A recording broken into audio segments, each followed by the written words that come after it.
All right, my name is Chris Freeman, and I'm a candidate for the school board for the school district of Menominee. And I make these video podcasts so the community can know where I stand on important issues.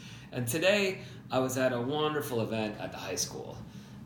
Empty bowls. There was good music, there was good food, there was good conversation, and it was exactly the type of event that we can be proud of. To know that our schools are doing things that add value not to our students' lives, but to the community as well. Schools and community are tightly tied together, and they've got common cause. Now, one thing that came up today that as an educator I have to tell you makes me deeply saddened is that the question or the topic that came up more than anything else was the question of guns and schools. And it's not just because that we had another tragedy in Florida this week, but that people in the state legislature have used that tragedy as a vehicle for advancing political and corporate interests. This week, the state legislature just introduced a new bill to allow teachers in private schools who have a conceal and carry license to bring guns into the classroom. More frightening is that the legislator who introduced that, in his words, claimed that this was just a rollout, a pilot program, so we could move guns into the classrooms. And I have to tell you that as a teacher, that's wrong. Guns have got no place in the classroom. And the very thought, the image of a teacher, carrying a weapon into the place of dialogue and questioning and to enlighten learning, that makes me sick. Now, when I think about how the school board should respond to that, we need to get on the front end of that. The debate's going on right now. And if we aren't part of that, if we don't make our voices heard, just like a number of the other anti-educational bills that have passed, it's going to be another example of state overreach, where we find cowboy legislators have affected negatively the kind of learning that we want for our children, that we want in our schools. So I can tell you that from my perspective, guns have got no business in the classroom. Debate about guns, absolutely. And this is the only place where we should have guns in the classroom as like a subject of dialogue, an important dialogue, and it should be happening right now.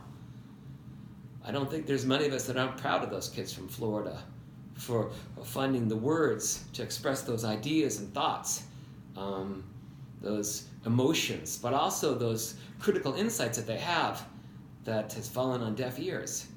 And I want our kids in our school districts to have that same fearless approach for how they speak back to power. It's what we need. So when we think about guns in the classroom, start with the Second Amendment. And lobbyist groups, gun lobbies, have spent millions of dollars every year. It's just sickening the amount of money that they have spent to make this an issue of non-debate. As if the Second Amendment gives universal access and unlimited access to guns to all people, no matter where they come from or what their background, and that furthermore has been the case since the very beginning of this country, in the early republic. Of course, that's not true. The Second Amendment begins with a clause that tells you a lot about the nature of gun ownership, at least in the early republic. A well-regulated militia begins that Second Amendment, and that tells you about everything that follows it, how gun ownership is related to creating a well-regulated militia. First of all, it's well-regulated.